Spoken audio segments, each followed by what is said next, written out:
मुझे तो नैब के ऊपर ये एतमाद नहीं है कि वो किसी पीटीआई के लीडर के खिलाफ कोई कार्रवाई करेंगे। मुझे महसूस ये हो रहा है कि नैब ने शायद इस इशू को इसलिए टेकअप किया है कि इसको हलीम आदिल शेख को ये क्लीन चिट दे दी जाए। शायद नैब हलीम आदिल को क्लीन चिट नहीं देना चाहता। सईद गनी के तहफ़्फ़ुज़ात, कहा उम्मीद नहीं नैब पीटीआई के किसी रुकन के खिलाफ कार्रवाई करेगा। अली जैदी ने झूठ बोला, पीटीआई वाले सानिया बल्दिया टाउन पर बात क्यों नहीं करते।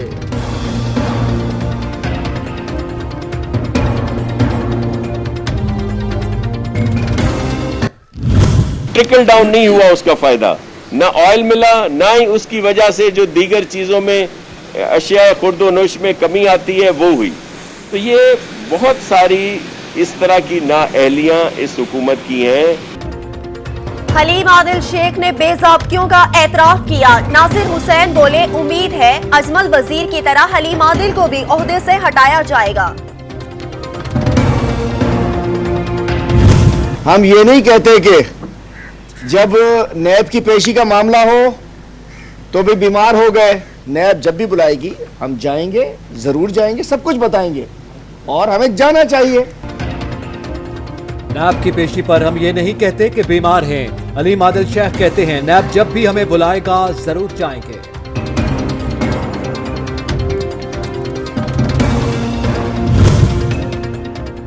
पीटीआई का एक और वजीर नैब के रडार पर आ गया। वजीर हवाबाजी गुलाम सरवर के खिलाफ असासा जात केस, नैब को रेवेन्यू से रिकॉर्ड मिल गया। एफबीआर और इलेक्शन कमीशन से भी रिकॉर्ड लेने का फैसला। करप्शन की कहानी तो जब खुलेगी सिंध की, तो नैब में हम भी एक कंप्लेंट दाखिल करने जा रहे हैं कि पूरी सिंध गवर्नमेंट के खिलाफ मैं अब एक कंप्लेंट दाखिल करूंगा कि इन्हीं ने सिंध को बर्बाद किया। कोई करप्शन करेगा वो पार्टी में नहीं रहेगा। पीटीआई का सिंध हुकूमत के खिलाफ नैब जाने का ऐलान। फिरदौस शमीम नकवी ने तहरीक इंसाफ में करप्ट अफराद के न रहने का दावा भी कर दिया।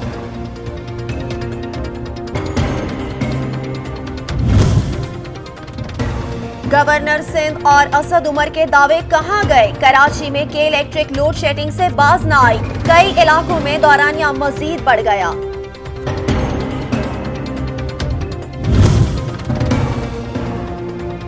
कराची के बासी पानी की बूंद बूंद को तरसने लगे। शहर का शहर टैंकर माफिया के निर्खे में आ गया। एक टैंकर की कीमत 6000 से भी बढ़ गई।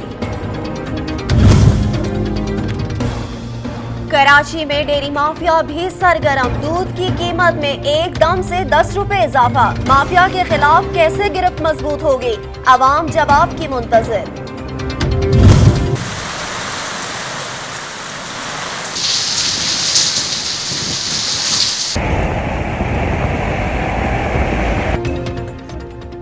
पेशावर और पंजाब के मुख्तलिफ शहरों में बादल खुल के बरसे। कराची में बरसने को तैयार।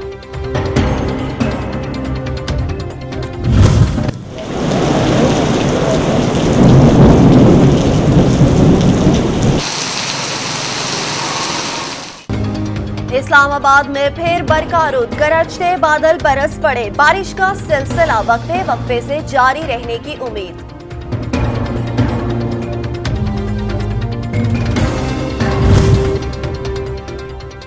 कोरोना केसेस की तादाद 2,48,872 हो गई। सेहतियाब मरीजों की तादाद में भी इजाफा।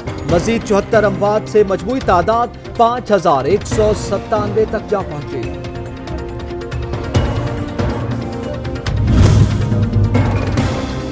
मुल्क में 2 रोजा लॉकडाउन, बाजार और दफातर बंद। दूध, सब्जी, गोश्त और अदवायात दस्तयाब होंगी।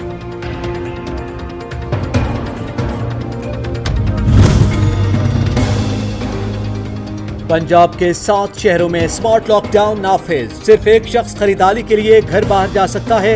इंतजामिया अमल दरामद के लिए मुतहर्रिक। फैसलाबाद में शहरियों की जिंदगियां दांव पर लग गई। 27 में से 21 ट्रैफिक सिग्नल्स खराब। ट्रैफिक जाम, हादसात में भी इजाफा होने लगा।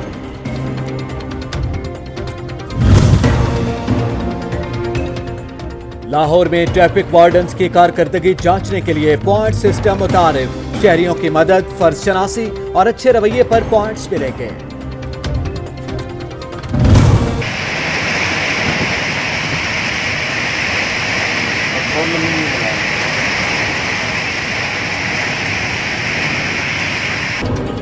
रावलपिंडी का ट्रैफिक वार्डन हिम्मत और जज्बे की खूबसूरत मिसाल। तूफानी बारिश में भी गफलत ना बरती, ट्रैफिक की रवानी में खलल ना आने दिया। फरशनाज वार्डन को सच टीवी का सलाम।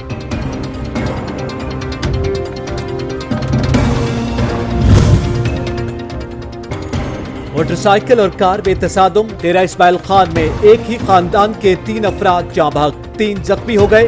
हादसा तेज रफ्तारी के बायस पेश आया।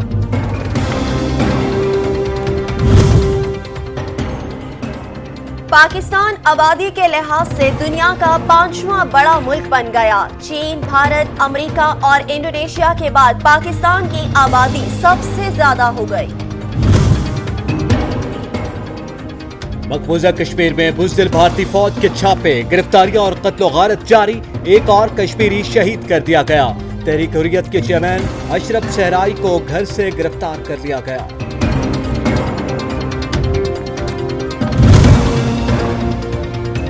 यूएई ने वीजों और शनाख्ती कार्ड की तजदीद शुरू कर दी। मार्च अप्रैल में ज़ायुल मायात वीजों और कार्ड्स की 3 मराहिल में तजदीद की जाएगी।